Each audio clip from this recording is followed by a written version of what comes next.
Nelson Chamisa, the Yellow Nation. Will he change when he gets into power? This is the fear of some of us, including the likes of Ocean One. Will he not take the stance of Lazarus Chakwera, the likes of Emmerson Mnangagwa?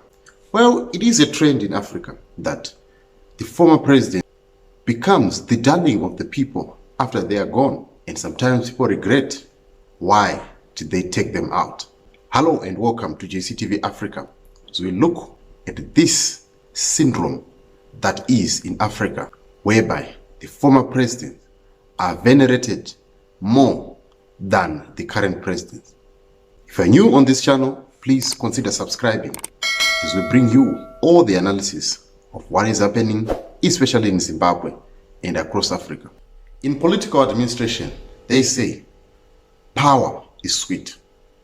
These are some of the things that might cause Nelson Chamisa to change.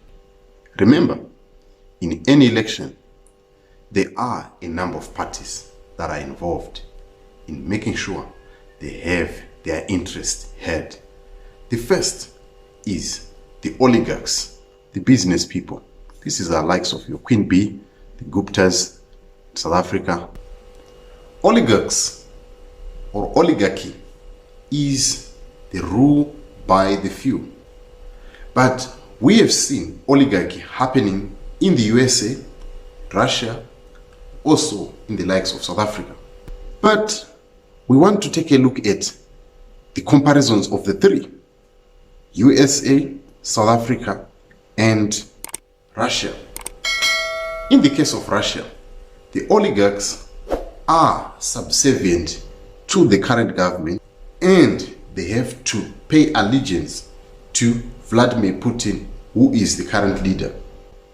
Whereas in the case of Zimbabwe and South Africa, you find that the oligarchs take control over the monetary affairs of the nation, thereby forcing the leader to be subservient to them.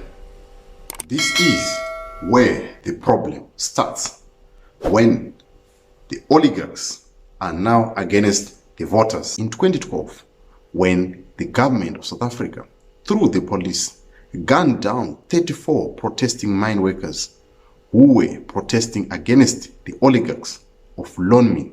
In Zimbabwe right now, there are a number of the oligarchs or the business people over the interest of the voters. Example is what is happening right now in Chilonga, where the villagers are being moved from their ancestral home for the interest of an oligarch.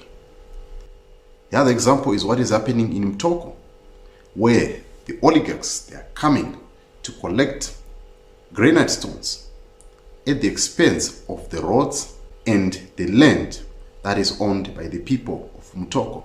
While oligarchy and state capture look like they are the same, in the case of what is happening in Russia, the oligarchs have to pay obeisance to Putin, or else they can lose all their business interests and it can be taken by the state. So they are always at the mercy of Putin. This is a different case in Africa.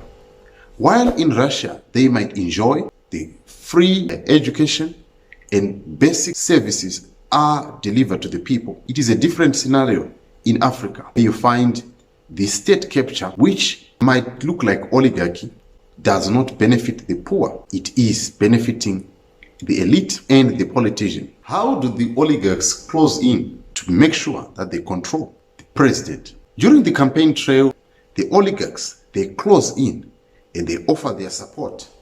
In return, they will then get their business interests protected by the politician. This is oblivious to the voter. Sometimes you might see good rallies, a nice PA system, or advertisements on national television and billboards. Where does this money come from? It comes from oligarchs, and that is the genesis of the problem. This is all because the priority changes immediately after assuming power. During the campaign trail, the voter thinks they have the power. So the voters' power will no longer be considered after assuming power. This is how Nelson Chamisa can change, because these people would have already captured him in advance. How do we stop that?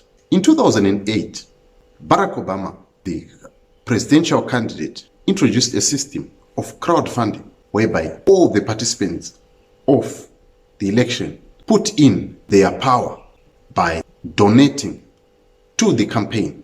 When they donated to the campaign, it made the funds to come from the people. So when the funds come from the people, this will stop the oligarchs from closing in and capturing your candidate or your presidential candidate in advance. So how does this help the general public or the voter? If there is crowdfunding, it means that the person gets into power with clean money. That means that they are not going to bend over for the oligarchs in order for them to close in certain deals. They are going to negotiate with the oligarchs that will provide employment, and they move in their business to satisfy the voter, but it will not be done at the expense of the voter. The president will still have his power. That will not cause him to change. Thank you so much for watching. Do you think power is going to corrupt Nelson Chamisa if he gets voted in? I'd love to hear your thoughts. If you're new on this channel, you know what to do. Subscribe, leave a like, and I'll see you on the next episode. This is JCTV Africa.